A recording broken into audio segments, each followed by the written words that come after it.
යාළුවනේ මේ YouTube channel එකකුත් තියෙනවා. ඉතින් මෙලෝ එකේ subscribe කරන්නවත් like දාන්නවත් ඔය මොනවත් නැහැ. වේලි තියෙනවා. ඒ වේලි තියෙන හින්දා හිතුවා ඔය මොකක් හරි ඉන්න ගමන් මේ අමු වීඩියෝ ඉතින් මෙව්වා කැපිලි කොටිලි හැදිලි මේ හඬ වෙන මේකතු කිරිලි ඔය කතන්දර මොනවත් නැහැ.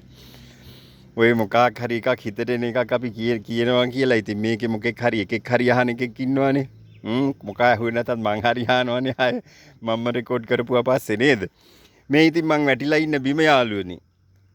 මේ මහ පොළොවේ අවුරුදු කීපයක් ගෙවිලා ගියා. හැබැයි මේ මහ පොළොවට ආදරෙන් තියාගෙන ඉන්නව පේනවනේ. ලස්සනට සුද්ධ කරලා පිළිවෙලට හොඳින් තියාගෙන ඉන්නවා ඉතින්. මේ මහ පොළොව අපි වැටිලා ඉන්න තැනනේ.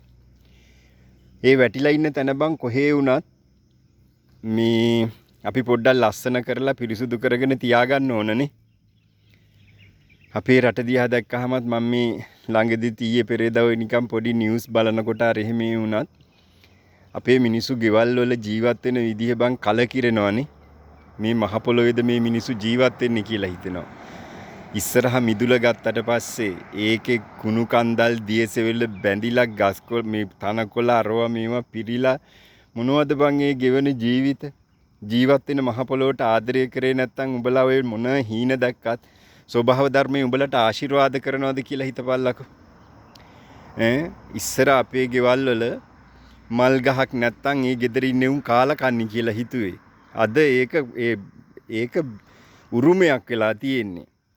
කලාතුරකින් ලස්සනට ඉන්න තැන වැටිලා ඉන්න තැන පිරිසුදු කරගෙන ජීවත් වෙන මිනිස්සු බැලුවාම බොහොම ටික දෙනෙක් වෙලා ඉන්නේ. අනිත් ඒ උන්නම් ඔක්කොම දැක්කහම හැම තැනම තාප්පේ පවා දියසෙවල් බැඳිලා මේ යන වැසිකිළියේ ඉඳලම මහා අපතේ වගේ ජීවත් වෙන්න හුරු වෙලා තියෙන්නේ මොකක් හින්දාද කියලා හිතා ගන්නවත් බෑ. ඉතින් එහෙම ජීවිතවලට ආශිර්වාද වෙන්නේ ඒ ඉන්න තැන බම් මොනවා වුණත් අපි කොහේ හිටියත් කොතන හිටියත් පැයක් හිටියත් එතනට අපි කෙලෙහි ගුණ දක්වලා අපි ඒ යුතුයකම් කරන්න ඕනනේ. අපේ රටේ ඉතින් විවිධ ආගම් අපිට ආගම් ಜಾති නැහැ. නමුත් ඉතින් බෞද්ධ ජනතාවක් ඉන්නෝ වැඩිපුර බුදුහාමුදුරුවෝ අදහන බුදුරජාණන් වහන්සේ පිළිගන්න උන්වහන්සේ සරණ ගියපු මිනිස්සු බුදුහාමුදුරුවෝ මහ පොළොවට වැටිලා හිටපු තැනට ගරු කරපු හැටි ඉතින් අපිට අමුතුවෙන් කියන්න ඕනේ නෑනේ. තමන්ට බුදු වෙන්න පිට දුන්නු බෝධිය ළඟ ඉඳලා පිරිනිවන් පාණ්ඩ යන කොටත් මතකයි නේද? වැටිලා හිටපු ඒ බිම දිහා බලාගෙන ඒ පැත්ත හැරිලා බුදුරජාණන් වහන්සේ ප්‍රදේශයේ දිහා බලාගෙන හිටියානේ. ඒ ගරු කරා ඊට පස්සේ බුදුරජාණන් වහන්සේ දිහා බලලා ගරු කරලා අන්තිම මොහොතේ පිරිනුවන් පාණ්ඩ යන වෙලාවෙත් ගරු කරපු ශාස්ත්‍රූවරයෙක් පිළිගන්න අපිට බම් මොනවද මේ වෙලා තියෙන්නේ? මේක හිතුනේ පඬිතකම් කියන්න මේ මං කරන නිසා එහෙම කියන කතාවක් නෙමෙයි යාළුවනේ. උඹලත් ඔළුවට ගනිල්ලම් ජීවිතේට ආශිර්වාදයක් එනවා නම් බං ආශිර්වාදයක් වෙන්නේ වැටිලා ඉන්න මේ මහ පොළොවට බං අම්මෙක් වගේ නේද සැලකුවේ අපේ පැරණියෝ. ඒ අම්මා වගේ සැලකපු මහ පොළොවට අපි පය තියලා නැගිටලා ඉන්නේ මහ පොළොවේනේ බං. ඉතින් ඒ ඉන්න තැනට කොහේ හිටියත් ආදරය කරහන්. ඒකට ගරු කරහන්. ඒක පිරිසුදු කරලා අන්න එහෙම ජීවත් වෙන්න අපි පොඩ්ඩක් ඉගෙන ගමු. එහෙම වුණොත් තමයි ඉතින් අපේ රටක මිනිස්සුන්ගේ ආකල්ප පවා වෙනස් වුණොත් තමයි ලස්සන රටක් නේද අපිට අයිති වෙන්නේ. එහෙම නැත්තම් ඉතින් හැමදාම අපේ මිනිස්සු නිකන් අරහෙට මෙහෙට ඇඟිල්ල දික් කරා ඇරෙන්න තමන් වැටිලා ඉන්න තැනවත් පිරිසුදු කරගන්න හිතුවේ කීයෙන් කී දෙනෙක්ද බං? එහෙම මිනිස්සෙක් දැක්කත් ආස හිතෙනව නේද? ඉතින් යාළුවනේ මම මේ කල්පනා කරේ ඒක කියන අතරේ දැන් මම මේ ඔක්කොම මහ පොළොව ටිකක් සුද්ධ කරා. තනකොළ කපනවා අරවා මේවා ඉතින් Tamanට වෙලාව තියෙන වෙලාවට මේ දේවල් කරනවා. මේ පුංචි පාඩමකුත් අපිට ඉගෙන ගන්න පුළුවන් යාළුවනේ. මේ අපි දැන් මම මේ කල්පනා කරා මේ උඩින් තනකොළ කපලා සාමාන්‍ය මට්ටමින් තනකොළ කප අයින් කරලා වැඩක් නැහැ. ඒකේ මේ ඇතුලේ තියෙන මුල් වලින් තමයි ඇතුලේ විහිදිලා පැතිරිලා තියෙන්නේ.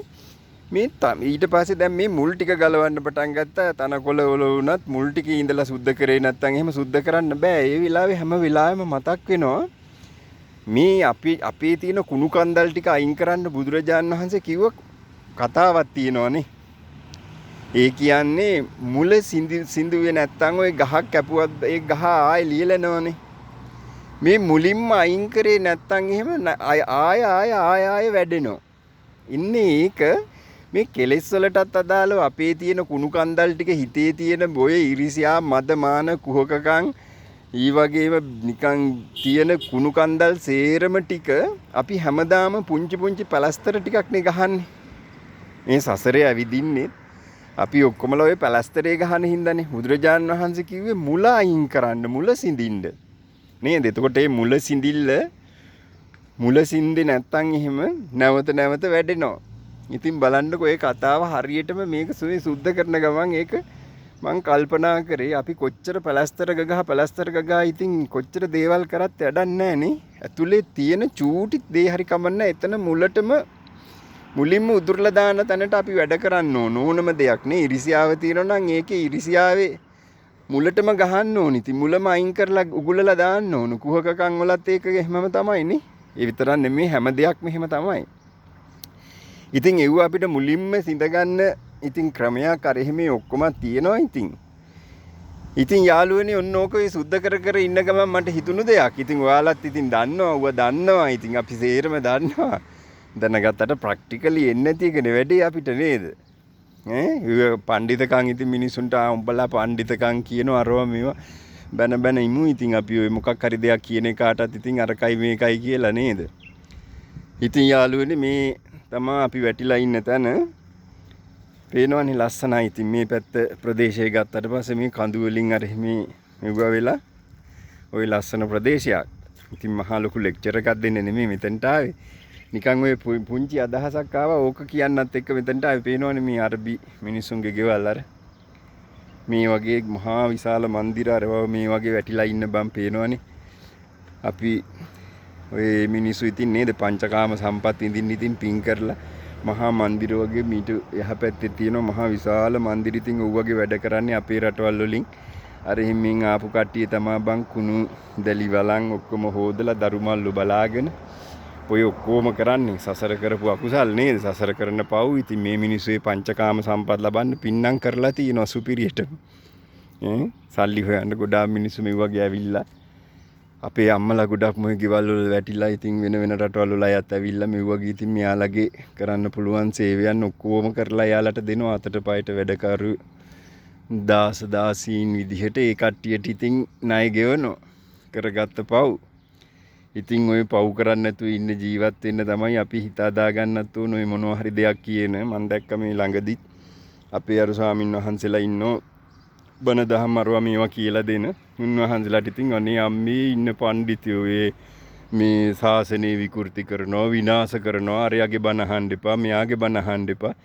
මොනවද මේ කරන්නේ? මේ හාමුදුරුවෝගේ කියන්නේ හොඳ ස්වාමින් වහන්සේලාගේ බණ දහම් ටික පවා මගහැරලා දාන විදිහට වැඩ කටයුතු කරන් යනවා. ඉතින් Taman ධර්මයේ දන්නේ අල්ලන්නෙත් නැහැ, ඒවා කියවන්නෙත් නැහැ. මම දැක්ක අර හොඳ දහම් කියලා දෙන ස්වාමීන් වහන්සේලා කීප නමක් ඉන්නවා. වහරක හාමුදුරුවෝ වුණත් ඒ ඔක්කොටම මේ විවේචනය කරන්න ඉස්සරලා පොඩ්ඩක් ඒ බණ දහම් අහපල්ලා. මොනවද මේ හාමුදුරුවෝ කියන්නේ? බෞද්ධයෝනේ.